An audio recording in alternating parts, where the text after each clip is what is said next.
This podcast is a member of the Place to Be Nation family. Visit us at placetobenation.com, the only place to be in your pop culture world.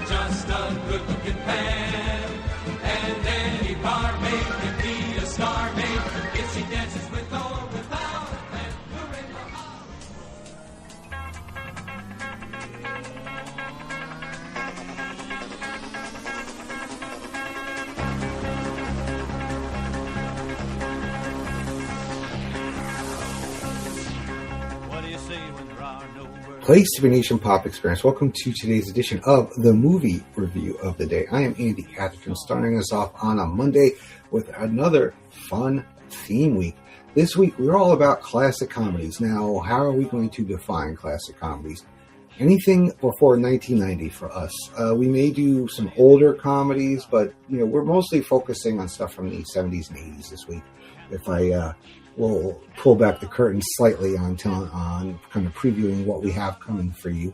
But it also makes me feel very old to say that because I turned 18 in 1990.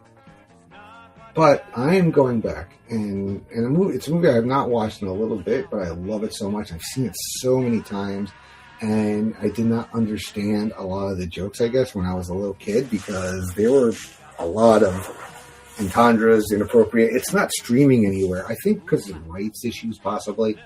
But I do own it on DVD, so I can pop it on when I want to. But from 1981, it is the Cannonball Run. Now, this has now. Here's the thing. All right, a lot of these names, youngins might not be that familiar with because a lot of them have been passed away for quite some time. I mean, if I sat there and looked at the list, the cast list, and seen who's still with us, it's not a lot. There's more that gone than are still with us. But the log line of the movie basically is a wide variety of eccentric competitors participate in a wild, illegal cross-country race. However, the eccentric entrants will do anything to win a road race, including low-down, dirty tricks.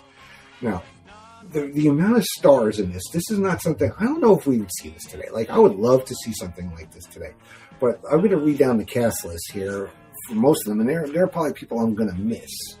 But this is just the first page on IMDb, right?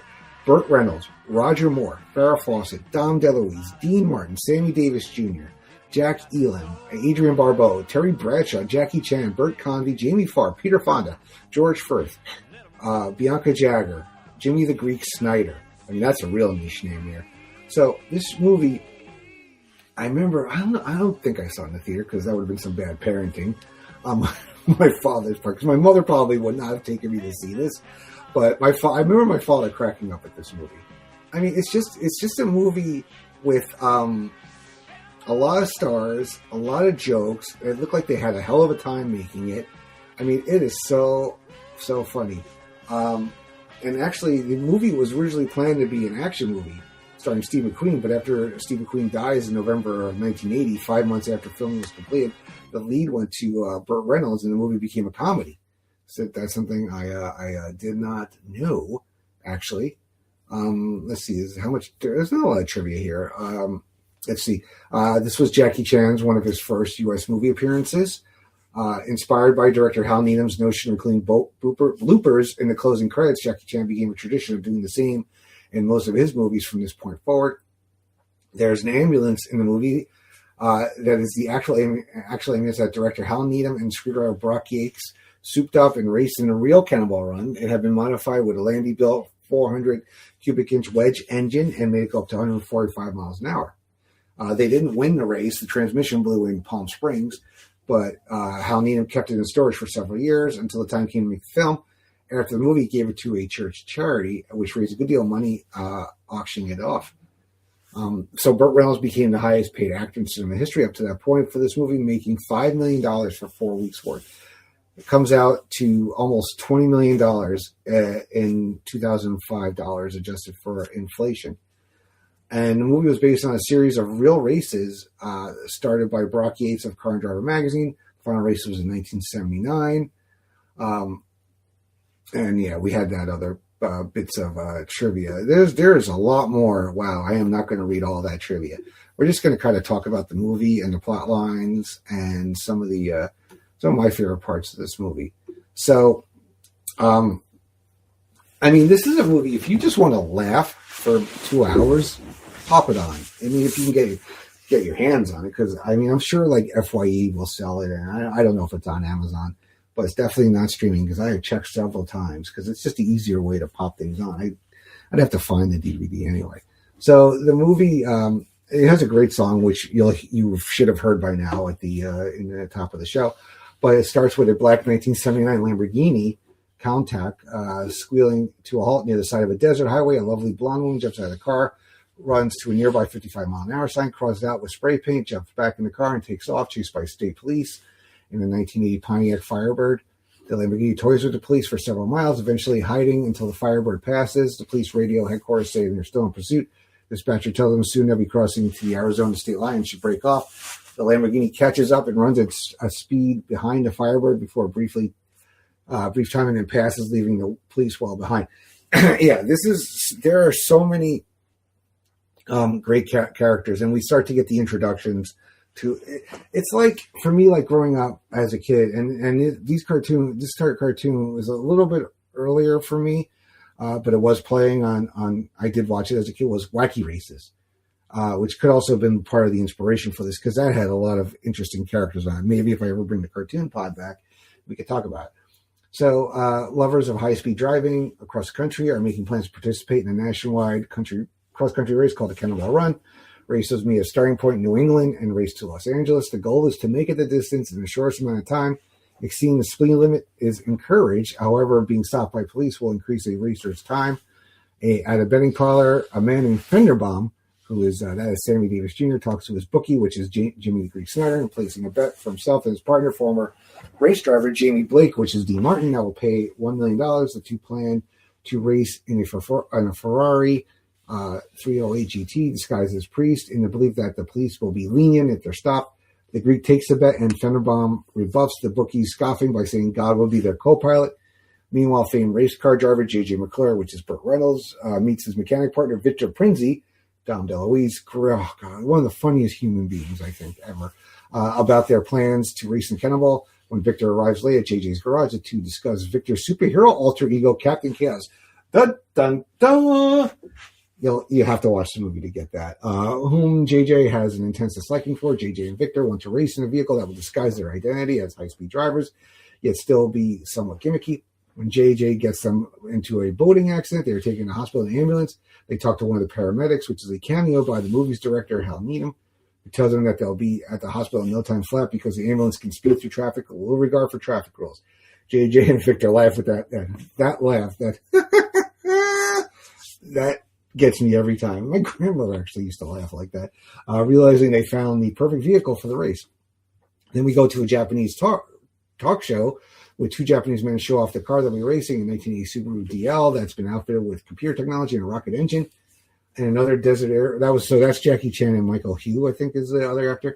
And another desert area, Sheik drives his souped-up Rolls Royce at high speeds and tells his bodyguards that they will be going with him, much to their fear. So that the Sheik is that's played by Jamie Farr, and his sister is Bianca Jagger. And then we get our final. Well, there are more racers, but we get Seymour Goldfarb Jr. meets with his mother, disdains his decision to join the race, and it's Roger Moore pretending to be Roger Moore.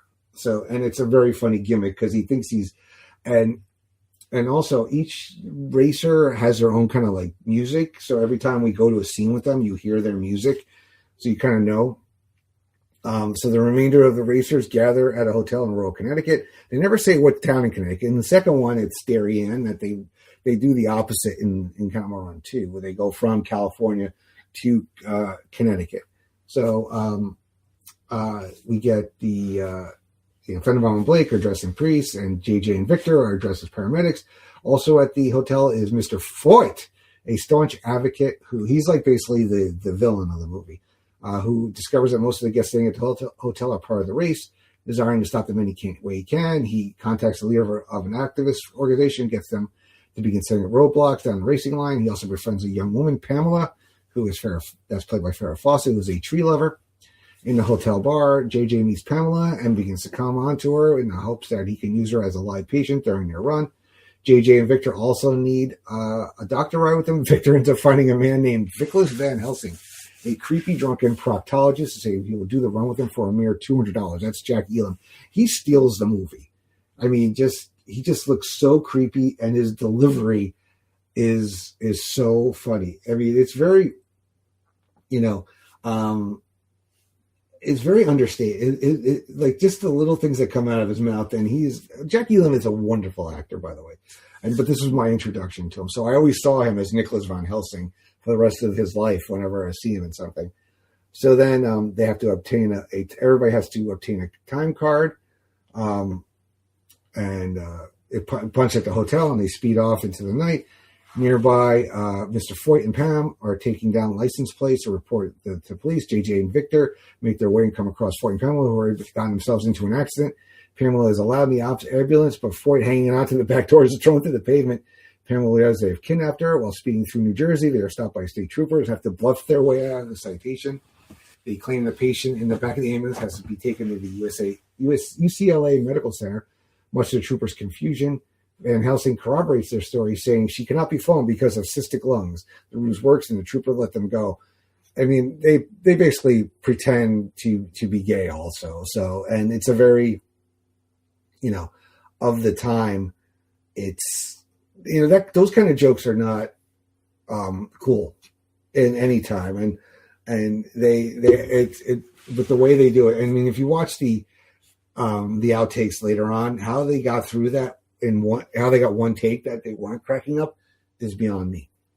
So then, we move on and we get the Lamborghini from the opening scene, and it's Marcy and her partner Jill, who is the woman with the spray paint dressed in sexy outfits. So that was Adrienne Barbeau is Marcy.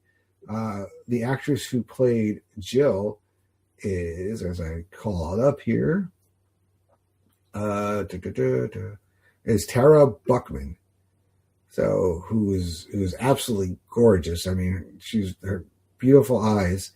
And when she's still with us, she's I believe looks like she is 70 years old. So, probably still looks good for 70 is my guess. So back to the as we're going through the movie here. So there's a running joke too, where they constantly zip down their shirts, their top of their outfits, and in the presence of male troopers to avoid moving violations. It works in Pennsylvania, and then in Ohio, Fenderbaum and Blake catch up with JJ and Victor. Blake distracts them, offering to bless their vehicle and Pamela. Fenderbaum flattens one of the tires of the ambulance. In Missouri, they then get revenge on Fenderbaum and Blake when they tell a local cop that they are two sex offenders disguised as priests a few miles down the road. A state roadblock has been set up with the help of Foyt. Several of the racers are caught with their vehicles impounded, and the ambulance having transmission trouble. That's where we get Mel Tillis, the great Mel Tillis, and Terry Bradshaw, who are they're underrated in this movie. They have a lot of very funny scenes. Joe Klecko actually is in the movie as well. He was playing for the Jets at the time. And then the ambulance then, Foyt gets the racers caught and the vehicles impounded with the ambulance having transmission trouble. JJ acts as a semi-truck to help them out. They put the ambulance under the trucker's trailer and cover it with a large tarp to get past the roadblock. And then later on, though, Marcy and Jill are chased by a trooper, catches them and blocks their path. When Marcy unzips her coverall, has a little effect on the trooper, turns out to be female, who has just as nice, endowments, we'll just say, as the two of them. Elsewhere in the desert, the Japanese team use a computer to plot their route. The stealth tech on board keeps the car from being caught by troopers as well. There's a line where they say in Japanese, and there's a translation on screen. It's a Kojak with a Kodak. The computer tells them they're in Santa Fe, but misdirecting them to El Paso. It leads them into the middle of a dune buggy race, and they use the car's jet engine to escape it. And then the racers are finally halted somewhere in California as road construction has the highway closed. As they wait for the roads to clear, a fleet of Hell's Angels shows up at a roadside bar led by their chief biker, Brad, and his partner Shaky, who that was Burt Convey, and I forgot the actor's name, who are disguised as a honeymoon couple, are both harassed and attacked by bikers, and a huge brawl breaks out, which is one of the funniest parts of the movie. Most of the racers join in. JJ doesn't get involved until Victor appears as Captain Chaos and joins the fray. The fight goes on until the open road again. This is kind of like the signature scene of the Cannonball Run movies, because there is a great one in the second one as well.